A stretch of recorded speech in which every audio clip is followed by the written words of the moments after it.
High student, আজকে আমি তোমাদেরকে একটা নতুন টপিক নিয়ে আলোচনা করতে বসেছি। এই টপিকটা আমাকে ইউটিউবে অনেকে চেয়েছিল যে আপনি যদি একটা টাইমার নিয়ে কোনো জাভাস্ক্রিপ্টে কোনো একটা ভিডিও বানানো আমাদের পক্ষে খুব ভালো হয়।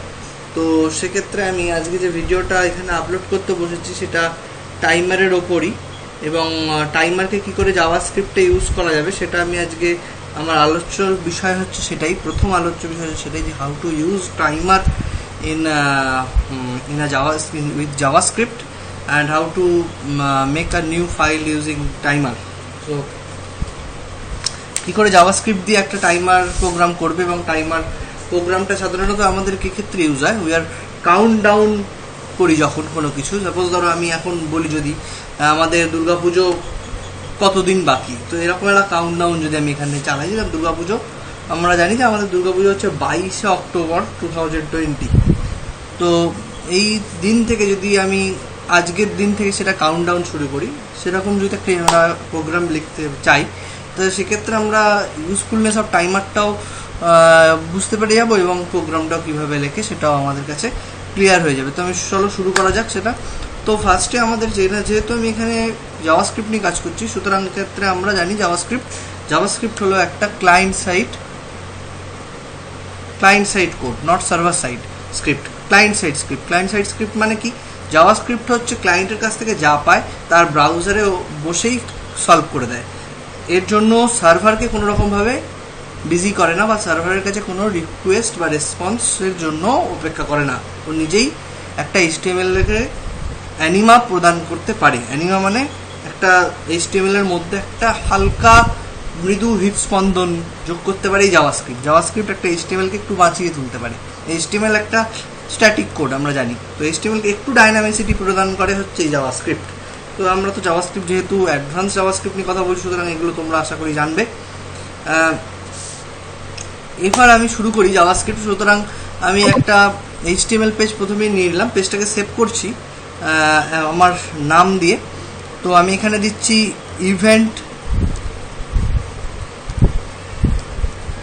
Event countdown, event count JavaScript. তো সেভ করলাম ফাইলটাকে। তাও প্রথমে ছোটোখাটো কিছু HTML কোড আমাদের লিখতে হবে, এবং তার সাথে সাথে একটু CSS মানে স্টাইল শিটও প্রয়োজন পড়বে। তো বলি, তো সেখানে আমরা কি HTMLটা কি লিখবো? HTMLটা মেনলি আমরা যেটা করব যে বডির মধ্যে আমরা কোড লিখি, আমরা জানি বডির মধ্যে আমরা লিখবো। বডির মধ্যে আমি একটা টেবিল নিয়ে নিচ্ছি, টেবিল ক্লোজ। আমি আর যে দুটো জিনিস নিচ্ছি সেটা হচ্ছে table row. Inside of first table row আমি চারটে টেবিল ডেটা নিচ্ছি। কি নিচ্ছি? তো টেবিল রো নিচ্ছি, ইনসাইড অফ টেবিল ডেটা আমি চারটে টেবিল ডেটা নিচ্ছি।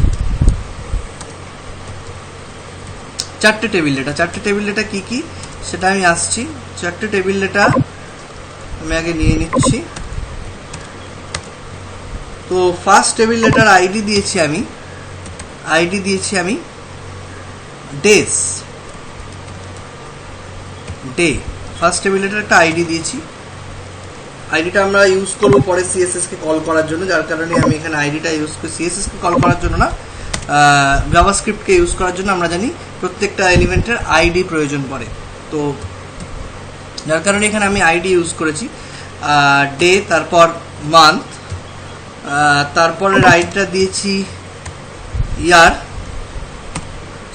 মিনিট, আর তারপরের যে আইডিটা সেটা ID equals to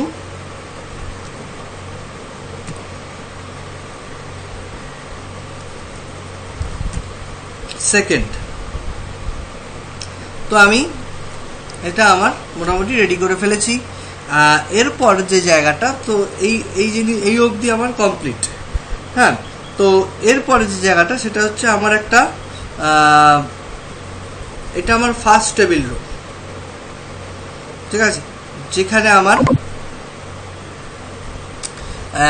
our day, month, minute আর সেকেন্ড থাকবে। আমি একটা ডামি ডেটা দিয়ে রেখেছি যাতে আমার বুঝতে সুবিধা হয়, যখন আমি পেজটাকে চেক করব তখন যাতে আমার বুঝতে সুবিধা হয়, তার কারণে আমি একটা ডামি ডেটা এখানে প্রোভাইড করে রেখেছি। তারপরে আমি যেটা করব সেটা হচ্ছে কোন সেগমেন্টটা কোন কাজে লেগেছে সেটাকে আমি আলাদা করে দেবো। তার জন্য আমি আরেকটা কম্বিনেশন আমার প্রয়োজন পড়বে। আমি এটাকেই কপি করে নিলাম। এক্ষেত্রে আমি যেটা করব, টেবিল ডেটাগুলো আমার কিরকম থাকবে, প্রথমটা আমি দিয়েছি ডে, তা আমি দিয়েছি ডেজ, তারপরেরটা আমি দিয়েছি মান্থ। এক্ষেত্রে আমার আর আইডি প্রয়োজন পড়ছে না। জাভাস্ক্রিপ্টে গিয়ে আমাদের কাছে ক্লিয়ার হয়ে যাবে কেন এগুলোর আইডি প্রয়োজন পড়লো না, বা একটু পরেই ক্লিয়ার হয়ে যাবে। মান্থ, তারপরেরটা আছে হচ্ছে মিনিট, তারপরেরটা আছে হচ্ছে মিনিট,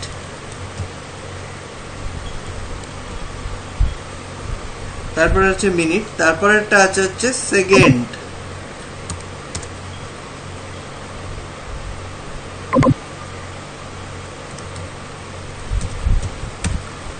সেকেন্ডস, মিনিটস, মান্থস। তো আমার মোটামুটি ডিজাইন কমপ্লিট। আর ওপরে থাকছে আমার, আমি এখানে একটা টেবিলের আরেকটা রো করে দেবো, আরেকটা টেবিল রো করে দেবো। এক্ষেত্রে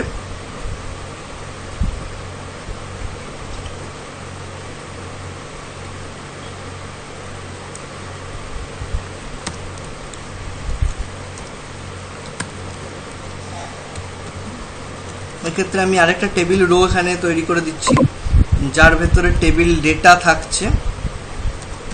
আর এর ক্ষেত্রে কল স্প্যানটা আমি 4 নেব, কারণ আমার 4টে সেগমেন্টস আছে নিচে। আর অ্যালাইনটা সেন্টার করে দেবো, ঠিক আছে, অ্যালাইনটা সেন্টার করে দেবো। আর মাঝে লিখে দিলাম দুর্গা পূজা, দুর্গা পূজা। তো মোটামুটি আমার ডিজাইন রেডি। আমি একবার এটাকে আমার ব্রাউজারে ওপেন করে আমি দেখে নিই যে কেমনভাবে শো হচ্ছে। আমি দেখতে পাচ্ছি দুর্গাপূজা, তার তলায় ডে, মান্থস, মিনিট, সেকেন্ডস, এটা শো হচ্ছে। তো এটাকে আমি মিডিলে আনতে চাই, একটু তৈরি করতে চাই। তো আমি এখানে একটা জিনিস আগেই বলে রাখি, এখানে এই জায়গাটার মধ্যে আমাদের 4টে কোঅর্ডিনেট আছে। কি কি coordinate? Minus minus coordinate, that is minus minus coordinate, plus plus coordinate, minus plus coordinate, plus minus coordinate. তো আমি চাইছি মাইনাস মাইনাস কোঅর্ডিনেটে এই জিনিসটাকে আনতে। মানে আমি যদি as per the pixelation of my entire screen আমি যদি এটাকে ভাগ করে নিই, সেক্ষেত্রে আমি যে ট্রান্সফরমেশন যে পাচ্ছি, ট্রান্সফরমেশন আমার 4টে কোঅর্ডিনেচার থাকে। একটা আমরা জানি উইথ দ্য লস অফ ত্রিজিওমেট্রি, ত্রিকোণমিতি আমরা যখন করেছি তখন আমরা দেখেছি এখানে আমাদের 4টে সেগমেন্টস হয়, সেটা হচ্ছে plus plus, minus minus, plus minus, minus plus. তো যেখানে যখন আমরা যেভাবে যাই 90 degree, 90 degree to 180 degree, 180 degree to 270 degree, and 270 degree to 360 degree, এক্ষেত্রে 180 ডিগ্রি, মানে এক্ষেত্রে আমরা 360 ডিগ্রি রিচ করছি। তার মানে আমি মাইনাস মাইনাস কোঅর্ডিনেটে পৌঁছে কাজটা করছি। তো ট্রান্সফরমেশন আমার মাইনাস মাইনাস হবে। তো আমি এক্ষেত্রে কি করছি, একটা স্টাইল শিট রেডি করছি, কারণ আমার স্টাইল শিট ছাড়া আমার সেটা সম্ভব না। তো স্টাইল শিটটা আমি এখানে লিখবো স্টাইল। আমি তার জন্য স্টাইল ট্যাগ ইউজ করেছি, এবং এটা আমি ইন্টারনাল স্টাইল শিট লিখছি, ইন্টারনাল স্টাইল শিট। তো ডট বডি, আমি বডির একটা স্টাইল, মানে বডির কিছুই না, ব্যাকগ্রাউন্ড কালার দেবো একটা, যাতে দেখতে সুবিধা হয়। ব্যাকগ্রাউন্ড কালার হ্যাশ একটা আমি কালার কোড দিলাম, F6 F6 F6 white, or you can say 7 off white 4 DA।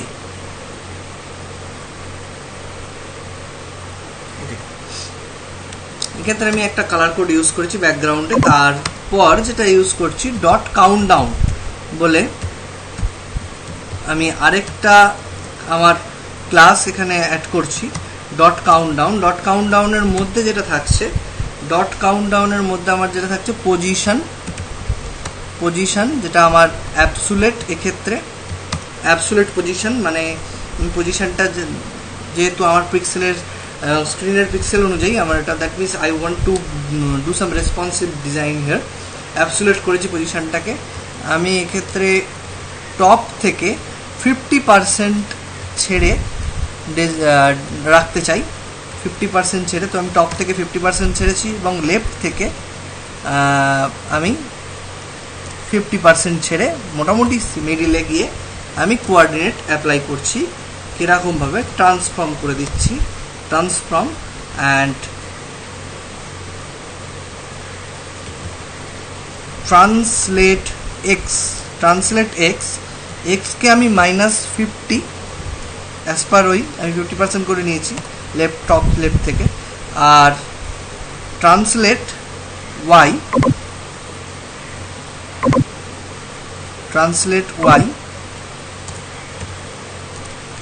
ওয়াইকে 50% নিয়েছি। তো আমার মোটামুটি এখানে আমার এটা কমপ্লিট হয়ে গেছে। দেন টেক্সট অ্যালাইনটা আমার করতে হবে। টেক্সট অ্যালাইনকে আমি সেন্টার রেখেছি। আর ব্যাকগ্রাউন্ড একটা কালার দিয়েছি, ব্যাকগ্রাউন্ড বলি, একটা ব্যাকগ্রাউন্ডে কালার দিয়েছি। ব্যাকগ্রাউন্ডের কালারটা একটা সুপার কালার দেবো, ব্যাকগ্রাউন্ডে একটা কালার দিয়েছি। আর ব্যাকগ্রাউন্ডের কালারের পর আমি একটা বর্ডার দিয়ে দিই যাতে দেখতে একটু সুবিধা ভালো হয়। বর্ডারটা 1 পিক্সেল বর্ডার দিচ্ছি, 1 পিক্সেল উইথের বর্ডারটা সলিড টাইপের বর্ডার। বর্ডারটা কালার একটা দিয়ে দিই #999 অফ শেড কালার, একটা #999। প্যাডিং অ্যাড করছি, একটা প্যাডিংটা 10 পিক্সেল প্যাডিং অ্যাড করছি যাতে প্রত্যেকটা একটু দূরে থাকে, না হলে কাছাকাছি চলে আসবে লেখাগুলো, মিনিট আওয়ার সেকেন্ডস কাছাকাছি চলে আসবে, যার জন্য এই কাজটা।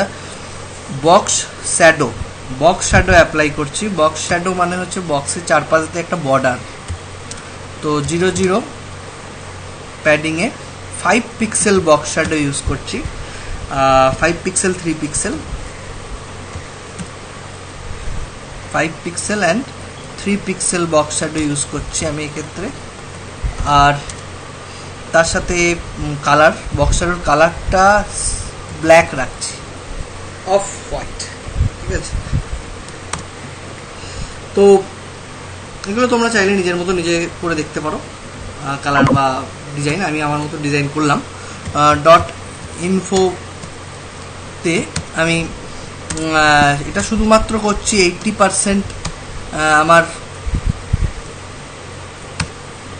এক্ষেত্রে ফন্ট সাইজটা দরকার, আমার ফন্ট সাইজ এটা 80 পিক্সেল করে দিচ্ছি, 80 পিক্সেল, একটু বড়োভাবে, ইভেন্ট কাউন্টিং তো এটাই যেহেতু ফোকাস।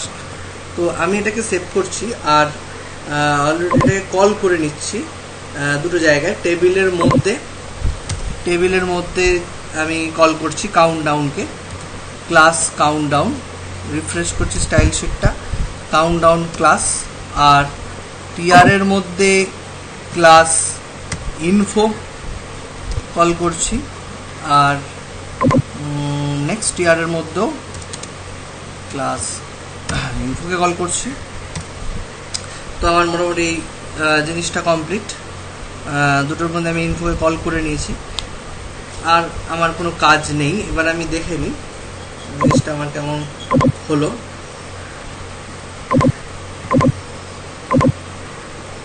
একটু বাঁ দিকে চলে গেছে, তো সেক্ষেত্রে আমার মনে হচ্ছে কোনো একটা জায়গায় কম বেশি হয়েছে, যার কারণে এটা হয়েছে। কাউন্টডাউনকে আমি কল করেছি টেবিলের মধ্যে, ইনফোকেও কল করে নিয়েছি। আমাকে একটু চেক করতে হবে এর স্টাইল শিটটা। অ্যাবসোলিউট 50%, সরি লেফট থেকে 50% আমি ইউনিট দিইনি, ইউনিটটা আমার এখানে প্রোভাইড করতে হবে 50%। এবার দেখি কি আসছে আমার। তো আমার কাউন্টিং রেডি, মোটামুটি জিনিসটা আমি রেডি করে ফেলেছি। Day, months, minute, seconds. এবার এর মধ্যে আমার প্রাণদান করতে হবে। প্রাণদানটা আমি কিভাবে করব, চলে আসি কুইক, আমি চলে আসছি। প্রথমে আমি এখানে কি করছি, একটা স্ক্রিপ্ট লিখছি। স্ক্রিপ্টটা কোথায় লিখবো না, টেবিলের শেষে আমি স্ক্রিপ্টের লেখার জায়গাটা করলাম। মেনলি আমরা স্ক্রিপ্টকে যে কোনো পজিশনে ফেলতে পারি, কল করাটা আসল জিনিস। স্ক্রিপ্ট কোথায় আছে সেটা জানা দরকার নেই, তো কোডের যে কোনো একটা এরিয়ায় আমরা স্ক্রিপ্টটা রাখতে পারি। তো স্ক্রিপ্টের মধ্যে যেটা থাকবে একটা ফাংশন, অলওয়েজ একটা ফাংশন কাউন্ট বলে ফাংশনটাকে রেখেছি। কাউন্ট ডেজ বলে ফাংশন রেখেছি। ফাংশনের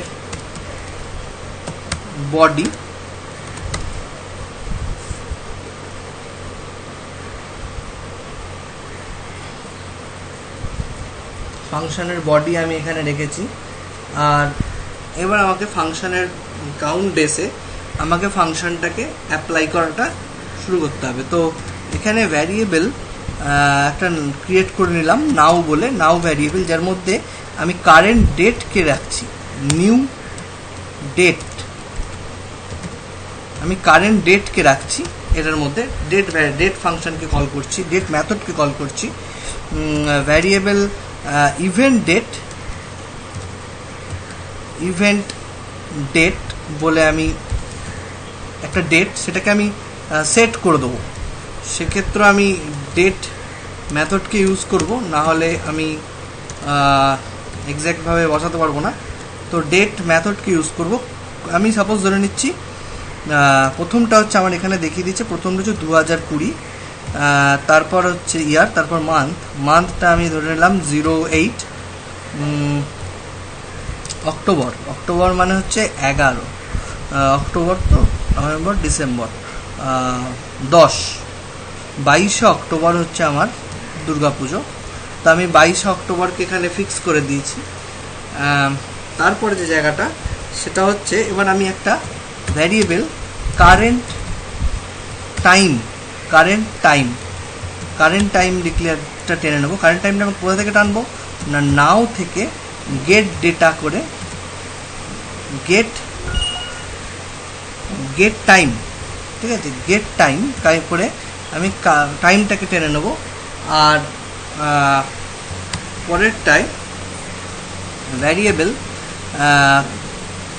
ইভেন্ট টাইমটাকে আমি যা কিছু নাম দিতে পারি। এক্ষেত্রে আমি ভ্যারিয়েবল ইভেন্ট টাইম দিয়েছি। ইভেন্ট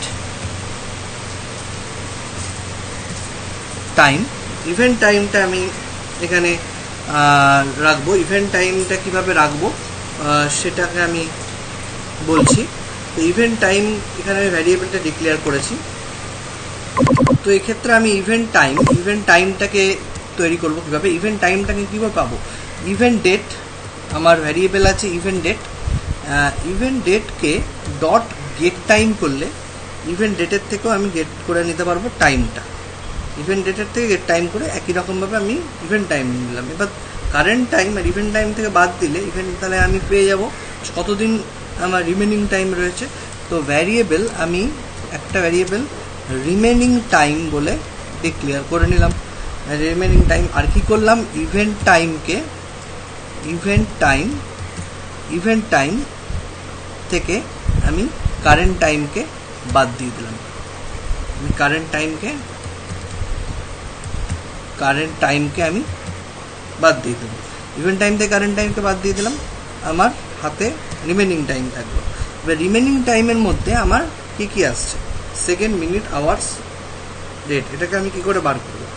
তো সেকেন্ড বার করার জন্য আমরা জানি যে রিমেনিং টাইমকে যদি আমি 1000 মিলিসেকেন্ড মানে 1 সেকেন্ড, 1000 মিলিসেকেন্ড যদি আমি রিমেনিং টাইমকে 1000 দিয়ে ডিভাইড করি, তাহলে আমি যে ফ্লোর ভ্যালু পাবো, আমরা একটা ফ্র্যাকশন নাম্বারে দুটো ভ্যালু পাই, একটা ফ্লোর, একটা হচ্ছে সিলিং ভ্যালু, একটা ফ্লোর ভ্যালু। তো ফ্লোর ভ্যালুটাকে আমাকে এক্ষেত্রে নিতে হবে। পয়েন্টের পর, ডেসিমেল পয়েন্টের পর আমার নাম্বারটা নেওয়া যাবে না, শুধুমাত্র ফ্লোর ভ্যালুটা নিতে হবে। তার জন্য আমি একটা জাভাস্ক্রিপ্টে math.h বলে একটা ফাংশন থাকে, ম্যাথ ফাংশনের মধ্যে আমি ফ্লোর পার্টটা নিয়ে নিচ্ছি। ম্যাথ ফাংশন ইউজ করে আমি ফ্লোরটাকে এখানে নিচ্ছি। আর রিমেনিং রিমেনিং আন্ডারস্কোর টাইম, এই রিমেনিং টাইমটাকে আমি 1000 দিয়ে ডিভাইডেড করে আমি 1000 দিয়ে ডিভাইড করছি এবং সেটাকে সেকেন্ডের মধ্যে স্টোর করছি। একই রকমভাবে এই কাজটাই চলবে আমার কিসের জন্য, second, month, hour, second, minute, hour and day, second, minute, hour, day, এটাই তো। সেকেন্ড হয়ে গেছে, মিনিটের জন্য, আওয়ারের জন্য আর ডেসের জন্য। তো মিনিটসের জন্য আমি 60 দিয়ে ভাগ করব, কাকে, টোটাল সেকেন্ডসকে আমি 60 দিয়ে ভাগ করব, এস ডিভাইডেড বাই 60 দিয়ে সেকেন্ডকে ভাগ করব।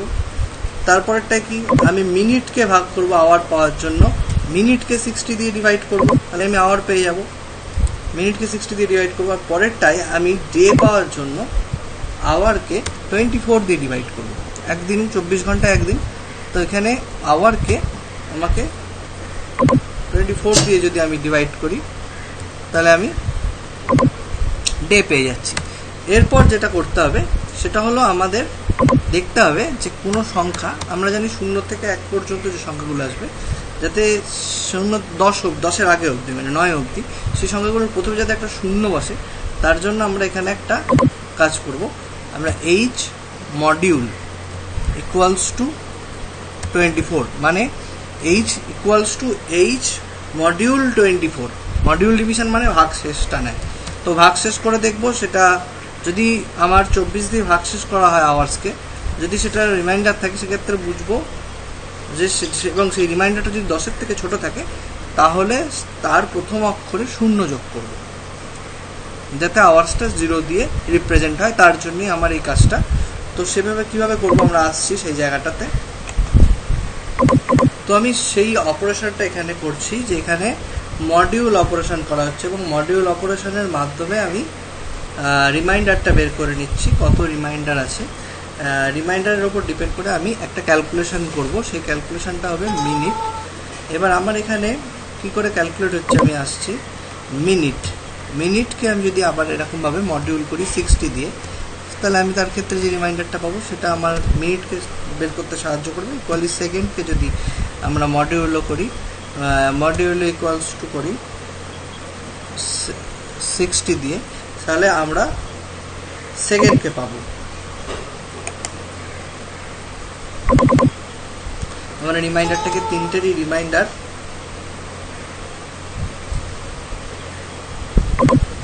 আমরা রিমাইন্ডারকে বের করে নিয়েছি, সেকেন্ড অফ দি রিমাইন্ডারকে আমরা বের করে নিয়েছি। এরপর যেটা করতে হবে, যে সেকেন্ড আমার ক্যালকুলেট কমপ্লিট হয়ে গেছে। এবার আমি এখানে একটা টার্নারি অপারেটর ইউজ করছি, যেহেতু আমরা এখানে আর নর্মাল ইফ এলস ইউজ করব না, আমরা অনেকটা এগিয়ে এসছি। আমি এখানে টার্নারি অপারেটর ইউজ করছি। টার্নারি মানে ইফ দেন এলস অপারেটর। যদি এই কন্ডিশনটা ম্যাচ করে, H less than equals to 10, তাহলে যদি এই অপারেটর এটা কন্ডিশনটা যদি ম্যাচ করে, তাহলে আমি লিখবো কিরকমভাবে 0, তাহলে আমার যে কীভাবে লিখতে হবে, 0 প্লাস এটা লেখা হবে 0 প্লাস আওয়ার্স। যদি এলস হয় সেক্ষেত্রে শুধু আওয়ার্স। একই রকমভাবে এটা আওয়ার্সের ক্ষেত্রে যেরকম প্রযোজ্য, কোলনের পরের টুকুনি হচ্ছে এলস পার্ট, আর কোলনের মাঝের টুকুনি হচ্ছে ইফের ভেতরে ট্রু পার্ট, ফলস পার্ট, আর এটা হলো আমার কন্ডিশন। একই রকমভাবে এই কন্ডিশনটাকে আমি ইউজ করব বাদবাকিগুলোর ক্ষেত্রেও, আওয়ার্স ক্যালকুলেট করার জন্য, মিনিটস ক্যালকুলেট করার জন্য এবং সেকেন্ডস ক্যালকুলেট করার জন্য। ইকুয়ালি এখানে আমার কি হয়ে যাবে, এখানে আমার মিনিট হয়ে যাবে, এখানে আমার সেকেন্ড হয়ে যাবে, এখানে আমার মিনিট, এখানে সেকেন্ড, আর আমার কন্ডিশনালেও সেক্ষেত্রে মিনিট আর সেকেন্ড থাকবে, এক্ষেত্রে মিনিট থাকবে, এক্ষেত্রে সেকেন্ড থাকবে। তো আমার মোটামুটি কমপ্লিট এই অবধি। এরপর যেটা আমাকে করতে হবে, আমাকে ডকুমেন্টসের মধ্যে শো করতে হবে, যেখানে আমি দেখাতে চাই, যেখানে আইডি আমি নিয়েছি। তো document dot get element by ID use করছি আমি এক্ষেত্রে। যা আইডি আমি দিয়েছিলাম টেবিল ডেটার, সেগুলোকে আমার মনে রাখতে হবে, ডে, মান, মিন, সেক, ঠিক আছে, এগুলোকে আমি ইউজ করব। এখানে ইউজ করব day dot text content, text content হিসেবে ইউজ করবো, কারণ আমি তার টেক্সট মোডে লিখছি সেটাকে, ঠিক আছে। এটা একটা। তারপর যেটা থাকবে পরেরটা 3-4টে ভাগ, আমার 4টে পরপর আমি লিখে নিলাম। এটা ডে, এটা মান, MON, এটা হচ্ছে মিনিট, MIN, আর এটা হলো আমার সেকেন্ড, SEC। তাহলে ডে, মান্থ, মিনিট, সেকেন্ড। আমি ডে, মান্থ, মিনিট, সেকেন্ডকে এখানে কল করে নিলাম পরপর। এরপরে যেটা করছি যে জাভাস্ক্রিপ্টটাকে আমরা এখানে জাস্ট কল করে নেবো ফাংশনটাকে কাউন্ট ডেজ, ঠিক আছে। কাউন্ট ডেজ বলে আমি ফাংশনটা যেরকম ফাংশন লিখেছি আমার কলিংও কিন্তু সেটাই হবে, এক্স্যাক্টলি সেটা, আলাদা কিছু লিখলে কাজ করবে না। সেক্ষেত্রে আমি এখানে কল করে নিলাম, এটাকে আরেকবার পেস্ট করে দিলাম, সেভ করছি, রান করে দিচ্ছি, আমার আউটপুট এসছে।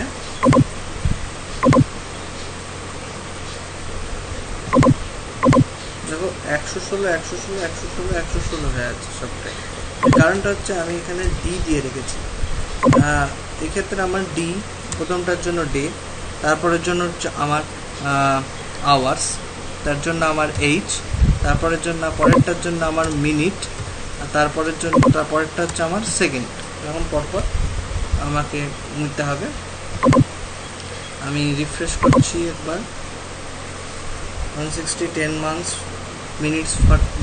এবার আমি দুবার রিফ্রেশ করে দেখবো আমার সেকেন্ডস চেঞ্জ হচ্ছে। সেকেন্ডস যেহেতু চেঞ্জ হচ্ছে আমরা বুঝলাম কাজ করছে, কিন্তু এটা ঘড়ির মতন চলা দরকার, সেটা চলছে না। তো তার জন্য আমাকে যেটা করতে হবে সেটা হলো এইখানে আমাকে আরেকটা জিনিস ইউজ করতে হবে, যেটাকে আমরা বলে থাকি, এটা টাইম আউট পার্টস, একটা সেট টাইম আউট। কোডটা কাকে কল করছি না, কাউন্ট ডেজ, এটাকে আমার তুলে দিতে হবে, উইদাউট ব্র্যাকেট তুলতে হবে। ফাংশন কল করছি না, কোন ফাংশনটাকে ডাকছি সেটা বলে দিচ্ছি, কাউন্টে ফাংশনটা ডাকছি। আর 1000 মিলি সেকেন্ড হচ্ছে 1 সেকেন্ড, সুতরাং 1000 মিলি সেকেন্ডকে আমি এখানে কল করে দিচ্ছি। সেভ করছি। এইবার আমি দেখছি আমার কাজটা কিভাবে হচ্ছে সেইটা